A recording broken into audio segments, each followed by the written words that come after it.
time in the 2020 Nürburgring 24 Hours. Welcome to the...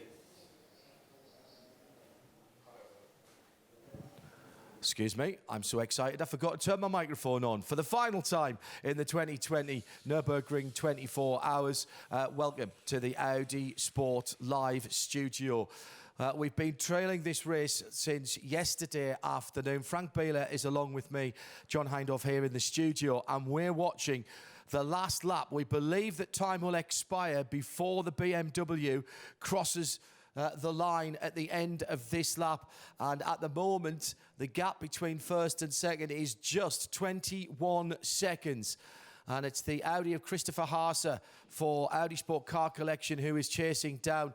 This has been an extraordinary race. Alan McNish is down on the pit wall at the moment. It looks like that the slow zone earlier on has cost the Audi Sport team a chance of the victory here, Frank, but my goodness me, what a battle it's been for the last 24 hours. Yes, absolutely. It was an up and down, and it was always very, very close. And honestly, I would have put a lot of money on being in front after the last pit stop. It was all down to the last pit stop. But unfortunately, with the slow zone, Christopher lost 6-7 seconds. So, yeah, hard to see. And what we can see is that he is trying as hard as he can to catch up. But it's very, very difficult. The gap is still, as you mentioned, 18, 19 seconds. So I think it's going to be hopeless. Well, let's hope that something can be done. We're being a bit partisan here, as you can well imagine, because we've been so much a part of what's been going on here. And next door now, all the hard work at Mission Control is over. There's nothing that can be done now other than watching the screens the same as we are. We've been looking over their shoulders for the whole race. The tension, we can feel it through the glass here. If we just have a quick look into Mission Control and watch the guys who are all just staring at the screens now, the pencils, the pads, all the calculations, they count for nothing, and it's all down to the run of the flag. They did a perfect job for 24 hours, no doubt. They did the right, they took the right decisions, also always watching the weather and the track conditions. So many things to decide, and being always on the right side was really a great job. But at the end, it's all down to this last lap, and this is very, very difficult. Give credit to the two drivers who are finishing this off, because they are giving it absolutely everything. They're not side by side, but they might as well be, because the split times tell the story. It's a tenth here, half a tenth there, 2/10 there, separated at the moment by just on 20 seconds. But 20 seconds in the context of a lap that's going to take 8 minutes and 20 seconds. We're about halfway round it now. And Christopher Haase, for once, has some clear track ahead of him as he comes down to one of the fastest sections of the circuit. And frankly, he must know that time is running out, but he's clearly not giving up. No, definitely not. I mean, everything can happen. And as you can see also, the BMW driven by Katzberg, he's pushing hard. Of course, he knows that it's still not safe. So everybody has to give 100%. And doing that, everything can happen. If you hit some traffic at the wrong place, it might cost you some seconds. So it's still not done. Traffic for the leader then, coming down through Flansgarden. Actually, now he got some traffic in a very fast part, so he loses a lot of time. So he knows he has to go for it. Has to go for it now. Coming down into the Kleine Carousel. The next corner has to go past an Aston Martin. There's a very dry line on the track at the moment if you're watching on the international feed or the split screen. Haase, clear track ahead of him. Now on to the last couple of corners before the Dottinger hurt. And Christopher Haase has taken time out of the leader, but I fear it's slightly too little time left. One more lap might have made it interesting here, Frank, but it looks like the BMW is going to come to the line just a few seconds after time elapses. Exactly, that's how it looks like. He's on Dottinger Höhe now. And we all already see this checkered flag thing on the screen, so that's definitely the last lap. So then it has been a phenomenal run. Remember, all of the Audi starting outside the top 10. By the time we got stopped for bad weather in the middle of the night, Audis were first, second, third, 6th, 7th and 8th. But a little bit of a slow zone at the wrong time in literally the last 15 minutes of the race may well have cost the 6th victory for Audi Sport Car Collection. Alan McNish down in the box. What's the feeling like down there? Could have been elation, a little bit of disappointment. Yes, it is. And there's, first of all, if we just turn around, there's huge congratulations for the winning BMW, the competition. And that's the reason that Audi's involved in the sport, is for the competition, to drive our technology, because that's what we love. So first of all, there is the congratulations. There is certainly, without doubt, a little bit of a feeling of something that maybe got away. And that's for Christopher Hassett and for all of the team. They have been fantastic all the way through. The difference, as you know, John, between winning and losing, the victory, the celebration and the heartfelt and the pain is just these tenths of seconds over 24 hours. But right now, I just grab a hold of Dieter Gas. Dieter Gas, the head of Audi Motorsport. This 24-hour race has just come down to the details. This time Audi came short, not the 6th victory, but one still performance we can be proud of. Yes, for sure. It's a pity. I mean, it was a very close race, really up to the flag. It's always a shame if a 24-hour race is interrupted by a red flag, but I think the decision was right from a race direction to really stop it for some hours. So it came down to a 7 hours kind of sprint compared to a 24-hour race, again with everything in it. A lot of fighting for the victory. We were involved right up to the flag.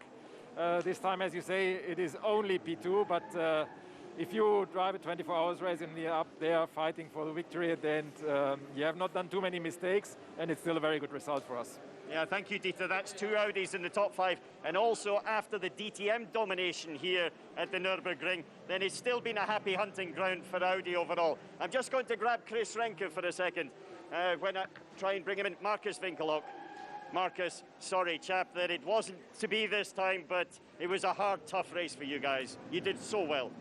It was really tough. It was not physically, but it was mentally a really tough race for everyone. And it was, I think, one of the most difficult Nordschleife races. Even if we had a 9-hour break, it was very, very difficult. Second place is good, but the target was to win, so we need to come back next year. Hey, Winky, I know you'll do that, and you'll do it fantastic. Thank you. We're all proud of you. You did a fantastic job. Alan, at the end, it was 15.5 seconds at the end. That's what it came down to. So close. And here you see the camaraderie. That's one of the road racing, the BMWs, the competitors coming down and congratulating. I just want to grab Chris for a final word for a second, John. I need to look out for him. He's the tallest man in the paddock, so he should be quite easy to see. But I can't quite see him. Alan, this is your first experience of the race as a whole. What have you made of it? It hasn't been a typical one because of the overnight break and getting some sleep, but what do you reckon? I think this race has actually opened my eyes. It's been such a different one. As you can see, the camaraderie between 2 teammates, Mirko Bortolotti and Marcus Winkelhock here, just that hug of emotion. It has been a really incredible change in the way that we've done it. There's a grassroots level motorsport mentality about it. It's definitely one for the fans. And if you're a fan of motorsport, then you really get to see things here that you don't in any other race. And I hope we've been able to bring that, John, a little bit, the behind the scenes stuff to everybody at Audi on track. Chris Renke, so close, but yet so far. Yeah, I wish I would have more exciting news, but yeah, sometimes it's not meant to be. And as you say, the gap is exceptionally close. And even though we didn't drive all 24 hours, but it was a race we prepared 15 months for.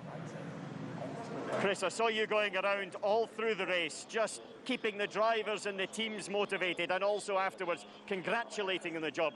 Because as much as it's second, and we come here to win, but they still did a fantastic job. No, sure. For the moment, we're close for a bigger place on the podium. But at the end, yes, we came in second, one of the biggest motor races in the world. nothing to be ashamed of.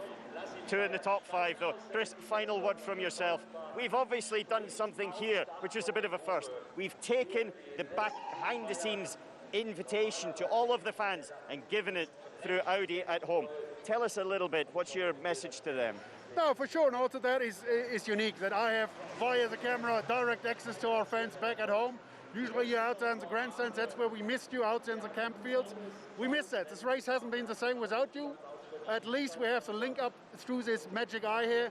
A big warm thank you for all the support from back home. And for us, it's a clear target already. Next year, see you all out here in June again, and then we celebrate the party all together with the 200,000 plus of you. And then we fight back and take the trophy back to Ingolstadt and Neckarzoll. Chris Renke, thank you very much. Audi on track, thank you very much. I've really enjoyed this behind-the-scenes experience myself as well. It's been a really entertaining race, John. It's been one that has had the highs and the lows. It's had a bit of everything, hasn't it? And you and I have seen so many 24-hour races in the past, and with Frankie as well. But this one certainly is. It pulls the heartstrings for the winners, and it pulls the heartstrings for those that maybe didn't quite get it this year. Thank you, Alan. Thank you for all your hard work. Get yourself into the warm. Alan McNish down in pit lane with the fan experience, bringing you the fan experience for Audi Sport and Audi on track. You may have heard some applause in the background. That was our mission control team. Every Audi that's coming across the line is getting a round of applause. And all right, ultimately disappointing. So close and yet so far is what Alan said. But every car that comes across the line now, Frank, they've completed the race, albeit a shortened race, but one of the hardest ones I've seen here. For some of the smaller teams and certainly the private teams, just getting to the end, that will be a fantastic achievement for them. Yes, absolutely, because it's such a difficult race, as we saw the last 24 hours, and everybody who finishes it does a great job, and so did our guys. And of course, losing this race by only 10-15 seconds at the end hurts a lot, no doubt, but I think they all did a brilliant job. Performance was there, they were all on pace, and everybody was focused and concentrated. So congratulations for a very, very hard second place. No Audis in the top 10 qualifying, 5 Audis in the top 10 in the overall results. The GT4 car battled back from being in the gravel, the GT tyre sponsored car, and that got a podium result in its class as well. It's often been said you learn just as much, if not more, when you lose as when you win. I know the Audi mentality will be to analyse everything that happened in this race. I'm pretty sure they even come back stronger than they were this year, next year, that's for sure. Frank, thanks very much. Been a pleasure to see you again and great to work with you. Thanks a lot, John. Safe home for you later on today. Well, ladies and gentlemen, the 50th running and the anniversary running of the Nürburgring 24 Hours here in 2020 has been an absolute barnstormer. Excitement, controversy, talking points, entertainment, and most of all, some great racing. It's a race that did happen in 2020, despite the worst that everything could have been thrown at it. My thanks to everyone behind the cameras and behind the scenes, including DD and Thomas and the rest of the team in the truck. Also, Fabian and Martin, who've been our camera operators here in the Audi Sport Studio. But all of the team deserve real mention here, because putting this sort of live outside broadcast together is never an easy thing to do. And they've made my job very, very easy indeed. So from a guy who's much happier on the other side of the camera and behind the microphone, I'm going back to radio next weekend. I hope I haven't scared the children and the pets too much when you've been watching here on Audi Sport Live and Audi Sport, Audi on track. That was the 2020 Nürburgring 24 Hours. And if you've liked this, start planning for next year, because if you think it's good sitting at home, it's even better to be here. Bye-bye.